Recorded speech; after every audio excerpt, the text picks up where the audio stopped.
What's up, y'all? Hope you are doing well. In today's video, I want to share some tips on how to work with global audiences. So a lot of our partners in Q2 are now expanding internationally, specifically targeting the bigger spenders, like China, Korea, Europe, like Germany, France, all the Russian, like all these different groups that are very awesome along with the other ones.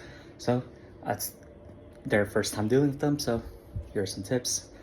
So first one would be to meet where they're at, right?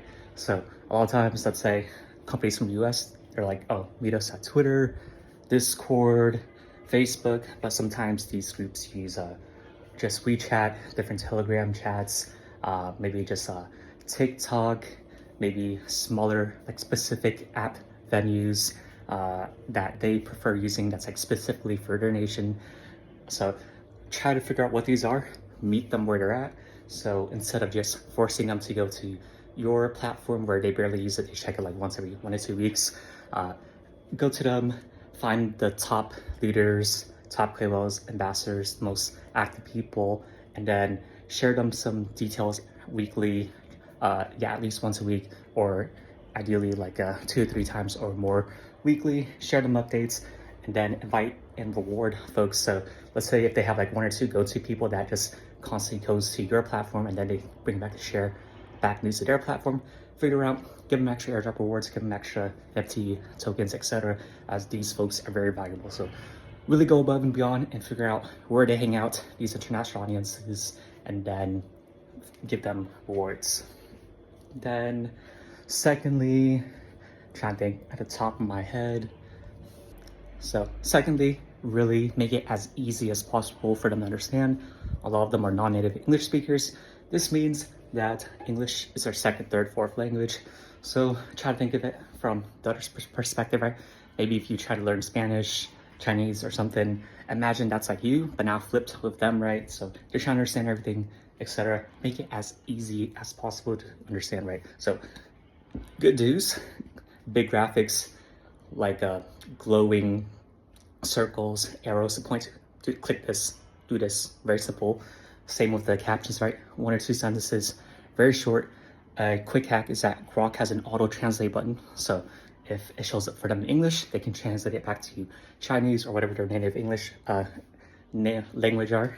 Then use shorter clips, videos, have auto captions on. Maybe they don't understand audio since it's too fast, right? So they hear someone speaking, they're like, I don't get this, but they can read the caption a lot faster. So integrate those captions, stuff like that. Very easy for folks to understand, auto translate.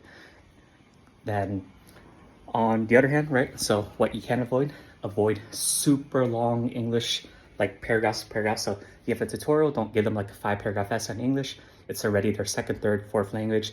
So of course they're not gonna understand, they won't get it. Try to avoid super long videos and podcasts. Only of those where, let's say there's some important updates, then a team sends them to like an hour-long podcast where it's just like only talking. That doesn't really make sense, right? Clip up the most important parts, add captions, make it into a fun audiogram that's immersive, and you'll be fun. So stuff like that, where just make it as easy as possible for them to understand. Final tip would be to immerse in their culture, right?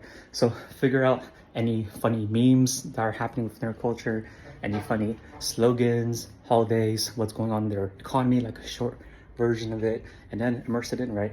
So let's say, for example, there was that one Muslim holiday where they were fasting, right? I think it was called Ramadan. Integrate that in. There was some meme on Kris Jenner being more popular trending in China. Integrate in. Maybe there's some like K-pop idol news that's related to Korea, and integrate that in. Maybe there's something going on in Europe and Sweden or something, I don't know, relating to Avicii, is like famous DJ from there.